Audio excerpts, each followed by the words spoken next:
মানুষ আমাকে চোর বলে, ভুয়া বলে, প্রতারক বলে। সামাজিকভাবে আমি যে পরিমাণ হেয় প্রতিপন্ন, আমি মানসিকভাবে সামাজিকভাবে আমি হেয় প্রতিপন্ন হয়েছি মিডিয়া ট্রায়ালের কারণে। কারণ আমার তখন বিষয়টা আসলে সানবিজ ভাই তনি প্রতিষ্ঠান কেন্দ্রিক আর থাকে না। তখন আমি ব্যক্তি রুবায়েত ফাতেমা তনিকে আক্রমণ করে, আমি একজন নারী, আমাকে নানানভাবে বুলিং করে, আক্রমণ করে, ভুয়া টাইটেল, অযৌক্তিক হচ্ছে যে টাইটেল দিয়ে আমাকে সামাজিকভাবে হেয় প্রতিপন্ন করা হয়। আমার বাচ্চা স্কুলে যেতে পারে না তখন, আমার ভাই বোন, আমার বাবা নাই, আমি আমার ভাই বোনের গার্ডিয়ান, আমার ভাই বোন স্কুল কলেজে যেতে পারে না।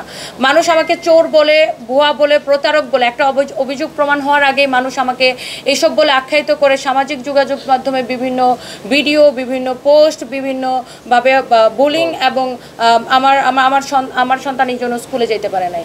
তো এই যে আমার একটা সামাজিক ক্ষতি, মানসিক ক্ষতি এবং আর্থিক ক্ষতি। তারপরে আমি 13 তারিখ বন্ধ করার পরে 14 তারিখ আমি নিজের সশরীরে ওনাদের অফিসে আমি উপস্থিত হই এবং আমাকে তলব করে ঢাকা বিভাগীয় কার্যালয়ের সহকারী পরিচালক ইন্দ্রাণী রায় এবং যে অভিযোগকারী ছিল তিনি হচ্ছে লুবনা ইয়াসমিন।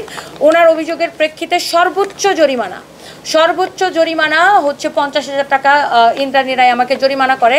যেহেতু আমি ওই লাইভটাতে স্পষ্ট করে উল্লেখ ছিল পণ্যটি 50% ডিসকাউন্টে যাচ্ছে এবং এটা আমাদের স্টক ক্লিয়ারেন্স সেল। উনি পণ্যটি কিনে ফেব্রুয়ারি 3 তারিখে। তো সেখানে আপনার তারপরেও আমি এটার সর্বোচ্চ জরিমানা দেই, যেহেতু আমার 1 বছর আগের একটা পণ্য, এটার মেমো তো আমরা আসলে ওইভাবে সংরক্ষণ করতে হবে এটাও আমরা জানতাম না। যাই হোক, তারপরে আমি এক ধারায় জরিমানা দেওয়ার পরে আমাকে ইন্দ্রাণী রায় তলব করে, কিন্তু তারপরে ঢাকা জেলা কার্যালয়ের সহকারী পরিচালক জব্বার মণ্ডল এসে আরেকজন ভুয়া অভিযোগকারী, আমি এমনটা বের করি, আরেকজন ভুয়া অভিযোগকারীর নাম রাজু একটা নাম লিখে আমাকে আরও 2 লাখ টাকা জরিমানা করে।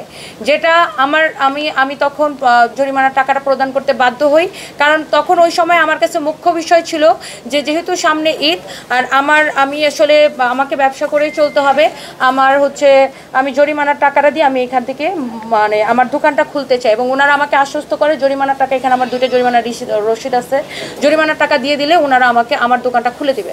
কিন্তু পরবর্তী সময় আমি জরিমানা দেওয়ার পরে ওনারা আমাকে বলে যে আপনার আমাদের সাথে একটা টক শো করতে হবে ডিজি মহোদয়ের সাথে, তাহলে আমরা আপনার সব শোরুম খুলে দিব এবং আমরা আপনার অন্য কোনো শোরুমে অভিযান চালাবো না।